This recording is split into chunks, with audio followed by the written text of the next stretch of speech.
Merci d'être au rendez-vous d'Économie de Max sur i24 News. Au sommaire de cette édition, son ralentissement affole la planète. Sa crise boursière n'a rien arrangé cet été. La Chine est bien entrée en phase d'atterrissage de sa croissance sous les 7%.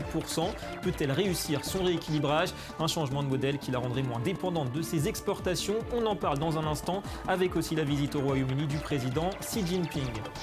Et puis notre analyste Lionel Friedfeld nous parlera de son livre qui vient de paraître, Israël-China, ou l'évolution des relations économiques entre les deux pays. Des rapports dont les racines, vous le verrez, sont plus anciennes qu'on pourrait le croire. On le découvrira en seconde partie d'édition.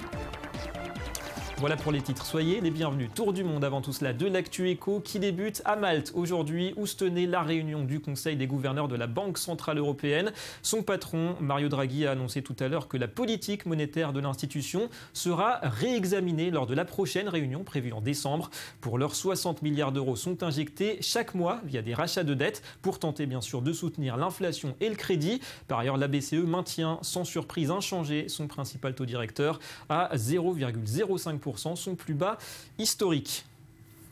On poursuit avec la visite d'État hier en France du président malien Ibrahim Boubacar Keïta a été reçu, vous le voyez, hier à l'Élysée par François Hollande, qui lui a promis que Paris restera en première ligne dans l'aide au développement en faveur du Mali, où la France intervient d'ailleurs militairement. 360 millions d'euros d'aide seront ainsi débloqués sur les 2 prochaines années. Une partie de cette aide sera constituée de dons, l'autre consistera en prêts bonifiés à taux préférentiel. 300 millions d'euros ont déjà été engagés depuis 2013. Mais nous devons également appuyer le développement économique du Mali, et c'est ce que cette visite d'État va permettre de faire. Et là encore, je pense que nous devons être exemplaires. Exemplaires parce que la France ne demande aucun privilège.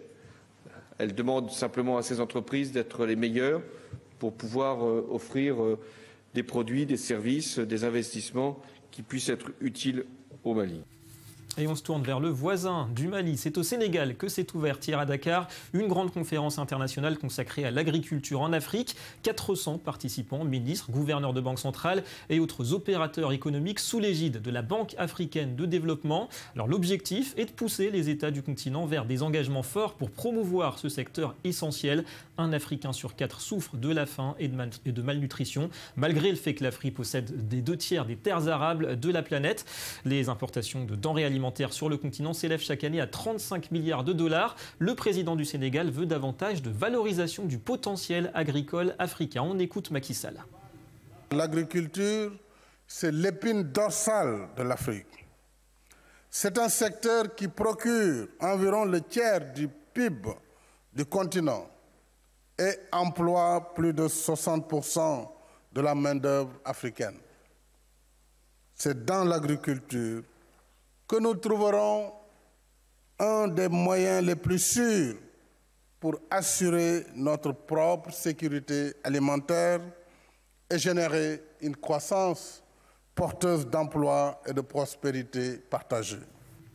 On change de continent. Il est aussi question d'agriculture à Cuba. Le ministère cubain de l'Agriculture a dénoncé hier les conséquences de l'embargo américain. 400 millions de dollars de pertes d'après lui l'année dernière. Plus de la moitié de cette somme correspond au manque à gagner des exportations. La Havane réclame des crédits mais aussi de la technologie. Les Américains ne peuvent pas faire d'affaires avec nous à cause de l'embargo, mais il y a beaucoup d'intérêt de part et d'autre. Notre secteur bovin est durement touché. Pour la génétique, la nourriture, la transplantation d'embryons ou les semences, les Américains ont la technologie qui nous permettrait d'avancer. Mais ils ne peuvent pas encore investir à cause de la loi. Un peu plus au nord, des images de cette manifestation hier à Los Angeles, des propriétaires de panneaux solaires et de représentants du secteur qui ont protesté contre un projet de loi soutenu par les fournisseurs traditionnels d'électricité.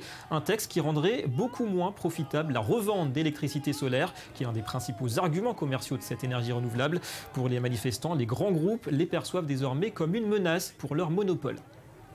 Ce qui nous inquiète, c'est l'emploi. Nous sommes un secteur en plein boom. Le système actuel permet aux propriétaires de revendre au réseau électrique traditionnel l'énergie solaire qu'ils produisent en trop. Par exemple, un jour comme aujourd'hui où le soleil brille.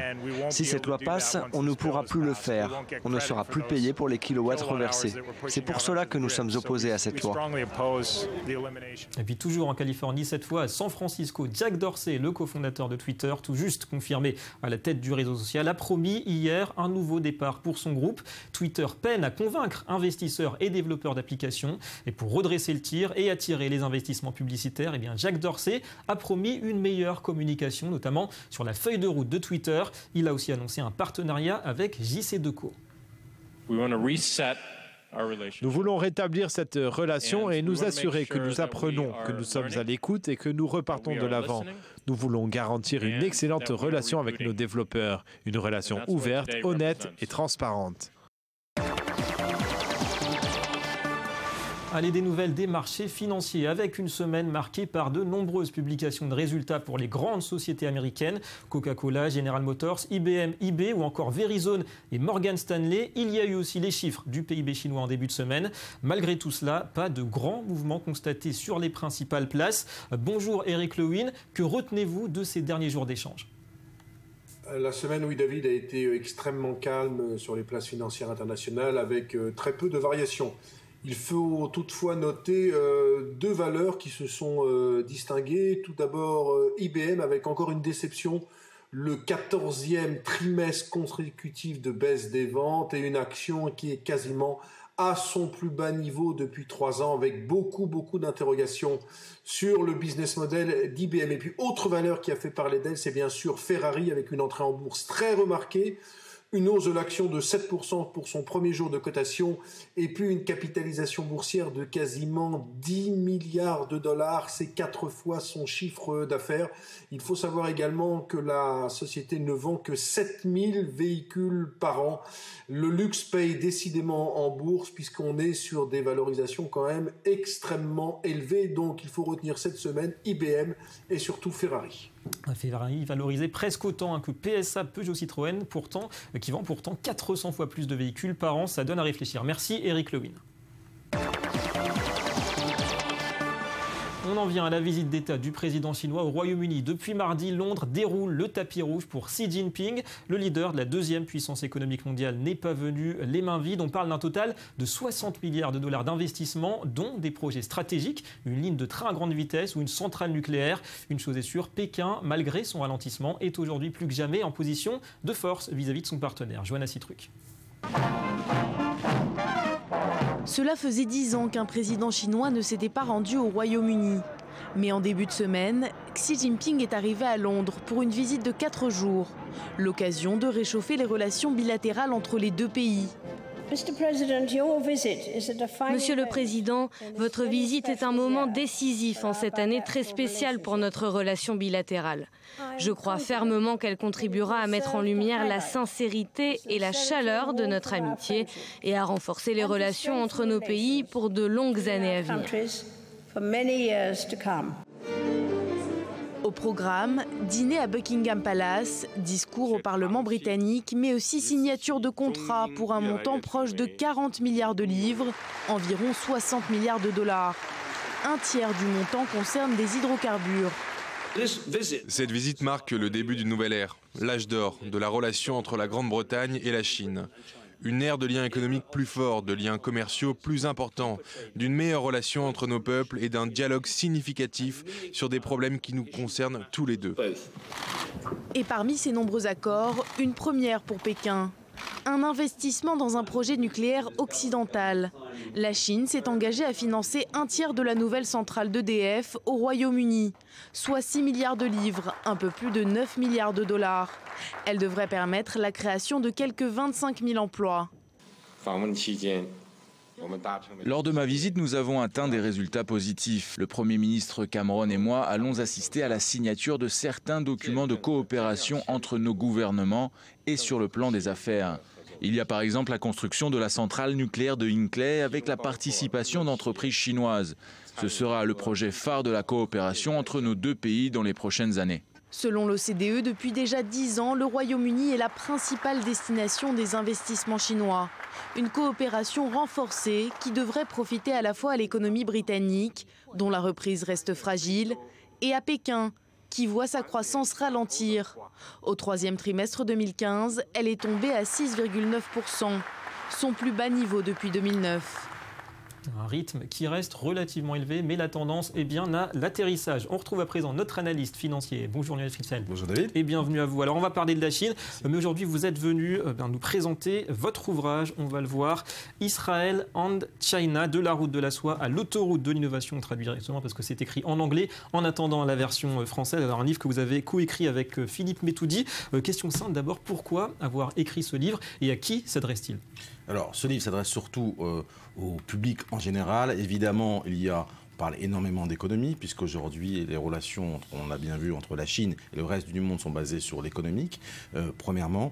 Mais deuxièmement, on a surtout révélé une histoire peut-être inconnue. Parce qu'on voit monter en puissance la Chine, que ce soit dans le monde, mais également dans sa relation vraiment spécifique avec Israël. Et il y a une espèce de nouveau partenariat qui se crée entre la Chine et puis Israël. Pourquoi un nouveau partenariat ? Un partenariat évidemment dans les nouvelles technologies, parce que la Chine vient racheter tout ce qui est innovation à Israël, qui est devenue une des plus grandes plateformes au monde en termes d'innovation. Et pourquoi un nouveau partenariat ? Parce qu'un des éclairages de ce livre, c'est justement de remonter aux sources. Alors justement, en parcourant votre livre, on s'aperçoit que vos travaux, vos recherches sont allées assez loin. La racine des relations entre la Chine et Israël, donc même à la racine des relations entre Israël, le peuple juif et la Chine. Pour vous, le commerce, c'est aussi une affaire d'histoire, de culture et aussi de spiritualité. Peut-être. Alors, pour bien comprendre ce qui se passe aujourd'hui et même ce qui va se passer demain, il faut évidemment regarder ce qui s'est passé hier. Et en fait, quand on regarde aujourd'hui les relations entre la Chine et par exemple Israël, en fait, on est remonté assez loin. D'ailleurs, du temps de la route de la soie, où déjà Marco Polo disait que la majorité des marchands à Pékin, mais également sur la route de la soie, étaient des marchands d'origine juive. En fait, on remonte à travers cette historique qui est très important. Donc, on amène au-delà de l'économique dans ce livre, parce que l'économique, on parle évidemment de l'économique, comment Israël a réussi à attirer la Chine en Israël, et c'est surtout grâce à l'explosion du secteur high-tech, et on revient, on donne un historique très précis depuis la création de l'État d'Israël, du secteur high-tech, et surtout à partir de 2005-2006, comment Israël a explosé avec l'avenue de Stanley Fischer, avec le fait que le MSCI, l'indice de Morgan Stanley, a passé Israël de pays émergents à pays développés, que le shekel est devenu une monnaie internationale, on ne le sait pas, elle a été référenciée dans un panier qui s'appelle CLS, qui est une société de clearing à New York. Tout ça a permis effectivement une espèce de cohésion ensemble sur les économies. En tout cas, il y a pas mal de portraits assez surprenants. D'un point de vue maintenant purement économique, comment évoluent ces relations entre la Chine et Israël ? Quels sont les secteurs aujourd'hui où on concentre la relation ? Alors, elles sont en train d'augmenter en intensité. Premièrement, parce qu'il y a des grandes sociétés, des grosses corporates. On ne parle pas simplement de start-up. Notamment, le numéro 1 du lait de l'agroalimentaire en Chine, Bright Food a racheté le numéro 1 israélien Tnuva dans le domaine. Deuxième exemple, le numéro 1 China Chemical a racheté Marteshimagan, qui était le numéro 1 mondial des engrais. Donc, c'est un phénomène qui est vraiment global sur les multinationales, également sur les start-up. On voit le premier investisseur, l'homme le plus riche d'Asie, Li Ka-shing, qui fait notamment plus d'investissements en Israël, plus de 30, qu'aux États-Unis. Donc, on voit ça, multinationales, start-up, mais également dans la vie de tous les jours. En deux mots, vous voyez la Chine devenir durablement le plus gros partenaire d'Israël commercial et économique, quitte à opérer certains changements stratégiques pour Israël ? Alors effectivement, la Chine est en voie de devenir le plus grand opérateur et notamment à développer la relation avec Israël. Et en fait, c'est pour le bien de l'économie israélienne également qui, on va dire, rétablit sa relation commerciale qui était prédominante avec les États-Unis. Merci beaucoup Lionel Fritzfeld pour toutes ces explications. On passe tout de suite au Media Watch. La revue de presse, et à la une aujourd'hui, la visite en Grèce de François Hollande. Il est accompagné de patrons français. Bonjour Jonas Citruc. Bonjour David. Alors des patrons à l'affût des bonnes affaires du côté d'Athènes, côté investissement. Oui, dans le cadre de son troisième plan d'aide, son troisième plan de sauvetage, Athènes a renforcé son programme de privatisation. Des privatisations grâce auxquelles le gouvernement doit empocher près de 6,4 milliards d'euros d'ici 2017. Du coup, les entreprises étrangères s'en donnent à cœur joie. Elles font véritablement leurs emplettes. Résultat, Résultat, l'Allemagne a racheté 14 aéroports régionaux. La Russie a négocié la prolongation de son gazoduc sur le territoire grec.